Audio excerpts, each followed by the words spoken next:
इस समय हम कांकेर जिला मुख्यालय में स्थित CTJW कॉलेज के मैदान में हैं और यहाँ पर आज 21 नक्सलियों ने फिर से आत्मसमर्पण किया है, जिसे अगर प्रशासनिक भाषा में कहें तो ये मुख्य धारा में लौटे हैं और पुनर्वास से पुनर्जीवन योजना के तहत इन्होंने आज प्रशासन के सामने हथियार डाले हैं। यहाँ पर पुलिस के तमाम आला अधिकारी मौजूद हैं, जिला प्रशासन से जिला कलेक्टर नीलेश महादेव क्षीरसागर, जिला पंचायत के मुख्य कार्यपालन अधिकारी हरेश मंडावी सहित बड़ी संख्या में अधिकारी और पुलिस के लोग यहाँ पर मौजूद हैं। 21 माओवादी आज हथियार समर्पित करेंगे और मुख्य धारा पे लौटेंगे। इस समय यहाँ पर अब आप देख सकते हैं कि बस से उतारकर माओवादियों को इस मंच की ओर लाया जा रहा है और ये कतारबद्ध होकर मंच की ओर आ रहे हैं। इसमें 21 माओवादी हैं जिन्होंने मुख्य धारा पे लौटने का निश्चय किया है और अब आप देख सकते हैं कि इन्हें IG बस्तर के साथ साथ और भी जो आला अधिकारी हैं वो यहाँ पर इन्हें मुख्य रूप से संविधान की प्रति दे रहे हैं और यह वचन दिला रहे हैं कि आज से ये संविधान का पालन करेंगे, संविधान के नियमों के अनुरूप समाज में एक आचरण करेंगे। स्थानीय मांझी और चालकी ने भी गुलाब फूल देकर इनका समाज में पुनः स्वागत किया है और इस गुलाब फूल देने के साथ ही मांझी और चालकी के द्वारा एक संदेश दिया जा रहा है कि जो शांति चाहता है उसके लिए समाज के दरवाजे हमेशा खुले हुए हैं। आप देखिए कि मांझी और चालकी गुलाब के फूल इन माओवादियों को सौंप रहे हैं।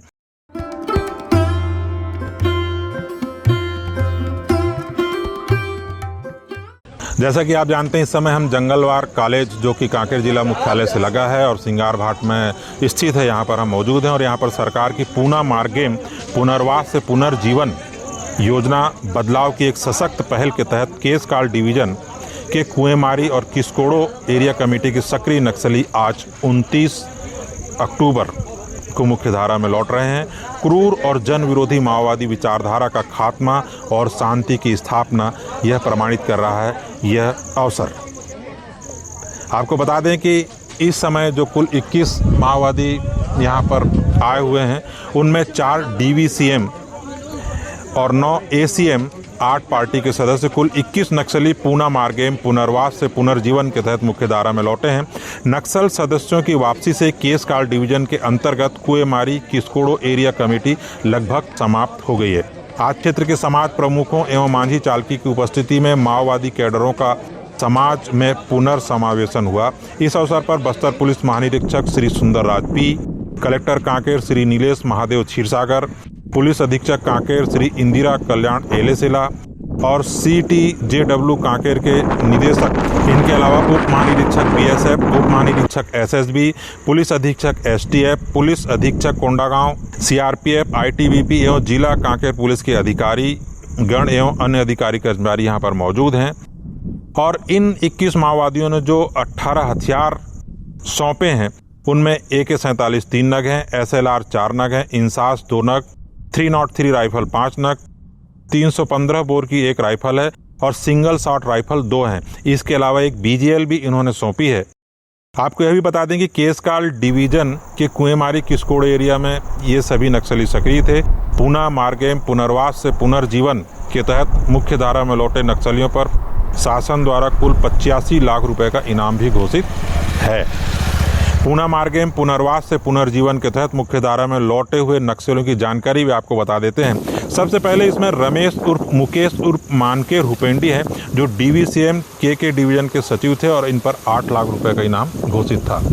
इनके बाद एक प्रमुख नाम है जग्गू गोटा उर्फ सखदेव, DVCM कुएंमारी एरिया कमेटी थे और LOS कमांडर थे, इन पर भी 8 लाख रुपए का इनाम था। इसके बाद नाम आता है रैजू सलाम उर्फ बजरू, DVCM है, ये भी किस्कोड़ो एरिया कमेटी के सचिव थे, LOS के कमांडर हैं, इन पर भी 8 लाख रुपए का इनाम घोषित है। कैलाश सलाम उर्फ रैजू, इन पर भी 8 लाख रुपए का इनाम घोषित है। बसंती आंचला उर्फ राजो, इन पर 5 लाख रुपए का इनाम घोषित है।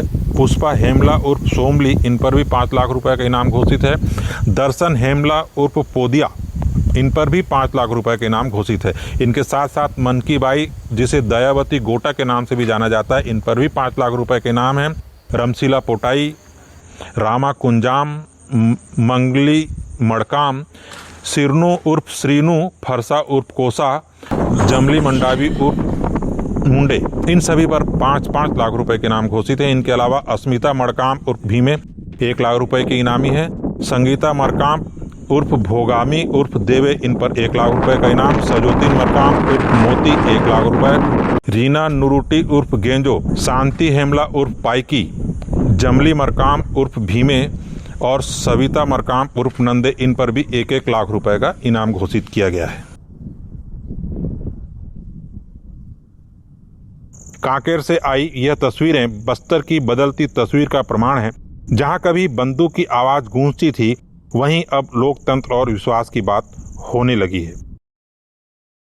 मंच पर जब सभी नक्सली संविधान की किताब लेकर कतार में खड़े हुए तो यह सिर्फ एक औपचारिकता नहीं थी, बल्कि यह एक प्रतीक था हथियार से संविधान की ओर बढ़ते एक नए सफर का। मांझी और चालकी द्वारा गुलाब देकर स्वागत किया गया। संदेश साफ था, जो लौटना चाहता है समाज उसके साथ है। इस समय हमारे साथ कांकेर जिले के पुलिस अधीक्षक इंदिरा कल्याण एलेसला जी मौजूद हैं और आज 21 लोग नक्सली जो है मुख्य धारा में लौटे हैं। तो सरकार की योजना है पुनः मार्गेम, पुनर्वास से पुनर्जीवन की तरफ। और इसके बाद जो कांकेर जिले में संख्या हो गई लगभग 72 नक्सली जो हैं उन्होंने आत्मसमर्पण किया है, जो पुनर्वास में आ गए हैं। हम माननीय एसपी साहब से जानने का प्रयास करते हैं कि अब कांकेर जिले में स्थिति कैसी है। सर, जब भी आप कांकेर जिले का नक्शा दिखाते थे तो कहते थे कि भालू के पैर में और गले में थोड़ी सी खराश है और नक्सलवाद की ओर इंगित करते थे आप। अब भालू की स्थिति कैसी है? अभी काफ़ी कुछ गले में ठीक हो गया है, क्योंकि रावस क्षेत्र में काफ़ी प्रभावी ऑपरेशन भी हुआ है और वहाँ के एरिया कमेटी के लोग समर्पण करने के लिए संपर्क भी कर रहे हैं। उन्होंने एक प्रेस रिलीज़ जारी किया है। और इस तरफ जो दक्षिण कांकेर है, जो खास करके कोयली बेड़ा से दक्षिण और बेचा घाट से दक्षिण जो है, इस एरिया में कुछ छोटे छोटे ग्रुप अभी भी बचे, करीब 15-20 के संख्या में शायद। और इसके अलावा बाकी सभी फॉर्मेशन से अभी नक्सली जो है मुख्य धारा से जुड़े हैं। सर, आम जनता ये जानना चाहती है कि नक्सलवाद उन्मूलन में आपने इतना प्रयास किया, अब हम कितने सुरक्षित हैं? यानी कांकेर जिला नक्सल के मामले में कितना सुरक्षित माना जाए? आम आदमी कितना निर्भीक होकर कांकेर जिले में काम कर सकता है? एक सुरक्षा एजेंसी के नज़रिए से हम तब तक ये नहीं मानेंगे पूर्ण तरह से सेफ़ है जब तक आखिरी आदमी ने हथियार नहीं डालेगा। इसलिए जो बचे कुछ जो भी छोटे से ग्रुप है नक्सल का, उनका आने तक हम उसी लेवल का अलर्टनेस और सुरक्षा के जो प्रोटोकॉल है वो फॉलो करते रहेंगे। पर उम्मीद है आने वाले कुछ महीनों में पूर्ण तरह से कांकेर की जनता को हम सुरक्षित महसूस कराएंगे। ये तो थे कांकेर जिले के पुलिस अधीक्षक कांकेर। इन्होंने कांकेर जिले में नक्सल उन्मूलन में बहुत बढ़िया काम किया है। इनके कार्यकाल में ही बड़ी संख्या में माओवादी का इनकाउंटर हुआ था और वो शुरुआत हुई थी बस्तर संभाग में। और इसके बाद अभी जो लगातार समर्पण कहें तो 72 लोगों ने समर्पण भी किया है। ये निश्चित रूप से कांकेर जिले के लिए एक मील का पत्थर भी है और एक उपलब्धि भी है। अभी एक खबर और मिली है कि इस सरकार के पुनः मार्गेम और पुनर्वास नीति से प्रभावित होकर कंपनी नंबर 1 का PPCM, जो कि 8 लाख रुपए के इनामी सहित कुल 51 नक्सलियों ने बीजापुर जिले में भी आत्मसमर्पण किया है। इनमें कुल 20 लोगों पर 66 लाख रुपए का इनाम घोषित था। सभी आत्मसमर्पित 51 माओवादी फायरिंग, आईडी, ब्लास्ट, आगजनी जैसे अन्य घटनाओं में शामिल रहे। और इस बारे में बीजापुर के पुलिस अधीक्षक जितेंद्र यादव ने विस्तार पूर्वक जानकारी दी है। हालांकि पूरी जानकारी अगर मैं दूंगा तो ये जो है वीडियो लंबा हो जाएगा, इसलिए बहुत संक्षिप्त में बता रहा हूं। परंतु आज का दिन बस्तर संभाग के लिए कहें या प्रदेश पुलिस के लिए कहें, बहुत ही रोमांचित कर देने वाला दिन है, क्योंकि एक साथ 72 माओवादी जो हैं समर्पण कर रहे हैं। बस्तर आईजी ने लोकल न्यूज़ से चर्चा करते हुए कहा कि हमारा उद्देश्य है कि हर व्यक्ति संविधान के मार्ग पर चलकर समाज और विकास की मुख्य धारा से जुड़े। जो लौटना चाहते हैं, सरकार हमेशा उनके साथ है। आइए उन्होंने इस अवसर पर और क्या कहा, सुनते हैं। सर, बस्तर में आज के बाद अब नक्सलवाद की क्या स्थिति है और किस हद तक अपन पहुंच गए हैं, जो आपका लक्ष्य था 26 का?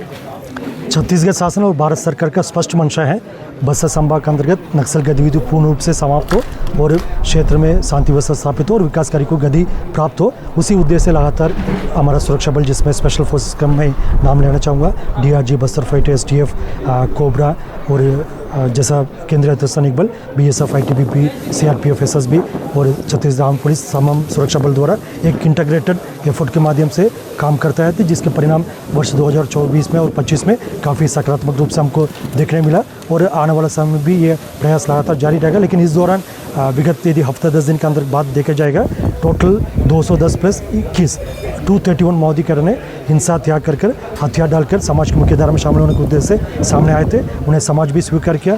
शासन प्रशासन समाज सुरक्षा बल ने भी, पुलिस ने भी उनका स्वागत करते हुए उनके पुनर्वास के लिए सभी प्रकार का व्यवस्था का भी इंतजाम कर रहा है। और इस सम परिस्थिति से हमको अनुमान लग रहा है आने वाला बहुत जल्दी जो नक्सल मुक्त बस्तर, नक्सल मुक्त छत्तीसगढ़, नक्सल मुक्त भारत का जो एक लक्ष्य है वो पूर्ण रूप से हासिल होने का संभावना नजर आ रहा है। तो ये तो थे बस्तर आईजी सुंदरराज पी, जिन्होंने बस्तर संभाग में बरसों से चल रहे नक्सलवाद के ताबूत पर अंतिम कील ठोकी है। जब भी बस्तर के इतिहास की चर्चा करेंगे, नक्सलवाद की चर्चा करेंगे, तो सुंदरराज पी साहब और उनके तमाम सहयोगी जितने सुरक्षा बलों के अधिकारी थे, इनका नाम आएगा कि इन्होंने बस्तर संभाग में नक्सलवाद को समाप्ति में बहुत बड़ा सहयोग किया और उसको नक्सलवाद को अंतिम अंजाम तक पहुँचाया।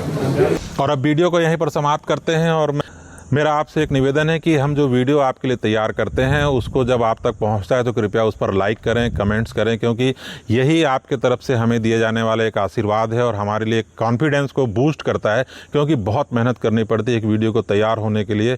और चूँकि मेरा मामला अगर है तो मैं तो अकेला ही वीडियो को बनाता हूँ। मेरा शूटिंग करने से लेकर एडिटिंग और एडिटिंग करके आपके पास तक भेजने का काम मेरे अकेले के कंधों पर होता है। तो निश्चित रूप से वीडियो आते आते कुछ देरी भी हो जाती है, परंतु इसके आप समझेंगे। और कांकेर जिले की खबरों को अगर आप सही समय पर चाहते हैं, विस्तार पूर्वक जानना चाहते हैं, तो लोकल न्यूज़ का आप साथ दें। बस एक कमेंट और एक लाइक। Thank you.